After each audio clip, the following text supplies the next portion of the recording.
It's a familiar sight, the weekly waste collection from our suburban streets. As the truck drives off, that's the last we see of it. But there's much more to the story.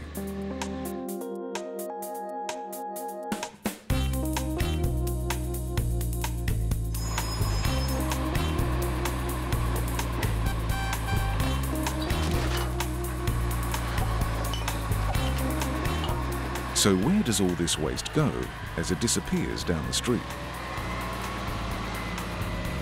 We probably think of it going to a rubbish dump or to landfill, but these are filling fast. It's not a way for the future.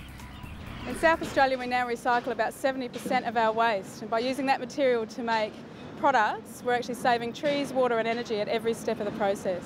Householders are actually doing pretty well in terms of trying to get down towards zero waste. Most households now are recycling about half of the waste that would have otherwise gone to landfill, but we can bring that up to about 3/4. Waste arrives at the transfer station, where there is separate handling for household rubbish, garden waste, and for recyclable items. It all goes back to those 3 waste bins at home: red lid for household, green lid for garden waste, and the yellow lid is for recycling. Garden waste includes anything that grows in your garden. I recycle all of the leaves and cuttings from my garden, and I just use the green bin that I get from the council. Never put anything but green waste in the green organics bin. You can use the bin for almost anything that grows in your garden, but not the pots and garden hose and tools around the yard, and definitely no plastic bags. The reason that it all needs to be clean garden waste is evident when you see where it ends up. Removing all of the plastic and unsuitable material is a messy and difficult job. The recycled garden waste is dumped into big rows or winnows, where they are turned and composted for 12 weeks. The temperature is carefully monitored to ensure that it remains high enough for the microorganisms to break it all down. We want to use the word green organics, not garden waste, because as soon as you put the word waste in there, there is a tendency that a hose can go in or a pair of secateurs or anything that's come out of the garden. So what we've got to try and do is get to green organics, so there's only organic material. But we've still got a lot of contamination in it, and it's a major problem to us because our vineyards and the vegetable growers that we supply to just don't want any form of contamination. They don't want any glass, they don't want any plastic in it, they don't want any bottle tops. So it's absolutely imperative that we get the public to support us and not put anything other than organic material in the bins. But the result is worth it. Clean organic mulch material, ready to go out to parks and gardens all around South Australia. Suburban Adelaide generates hundreds of thousands of tonnes of household waste each year.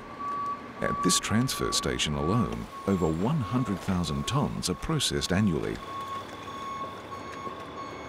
More efficient waste handling and improved recycling will all contribute to a better environment.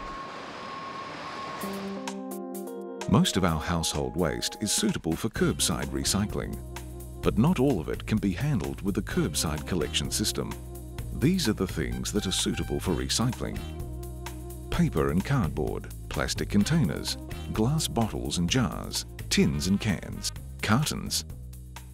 Take the lids off, rinse out the bottles and jars, flatten the cardboard boxes, and put everything loose in the recycle bin.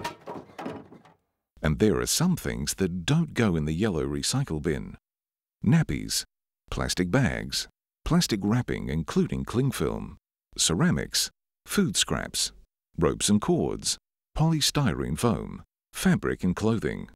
Much of this can be recycled through other systems, but with your council bin collection, it needs to go in the red bin.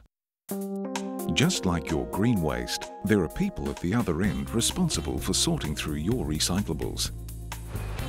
Once collected, your recyclable items end up at the Material Recovery Facility, or MRF, where a combination of people and high-tech machinery sort your recyclables. It separates paper and cardboard, plastics and metal.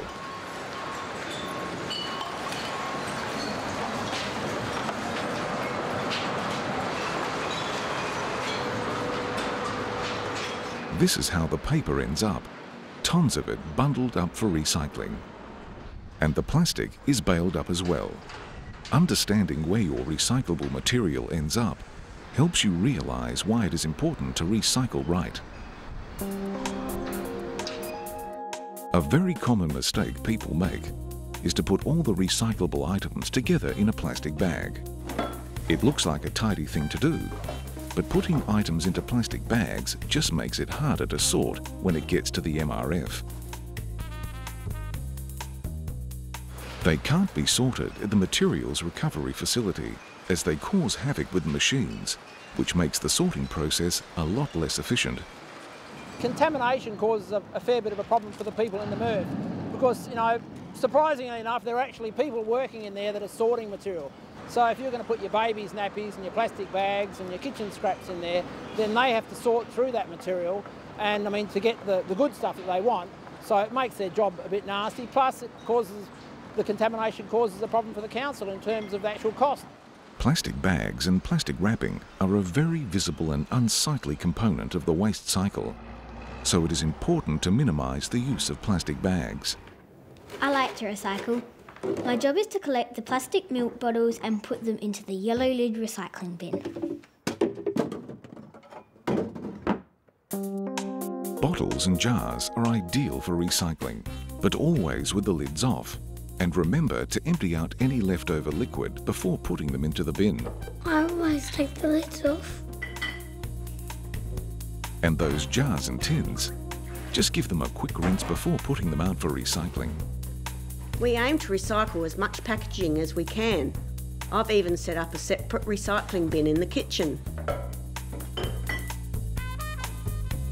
It seems like a tidy thing to bundle up everything in a bag or a box, but it's best just to toss it all loose into the recycle bin, even your newspapers. I do my share by putting out the packaging whenever we buy something. Packing foam isn't suitable for recycling, so pop that in the red rubbish bin. Flatten the cardboard box, and that can go in the yellow bin.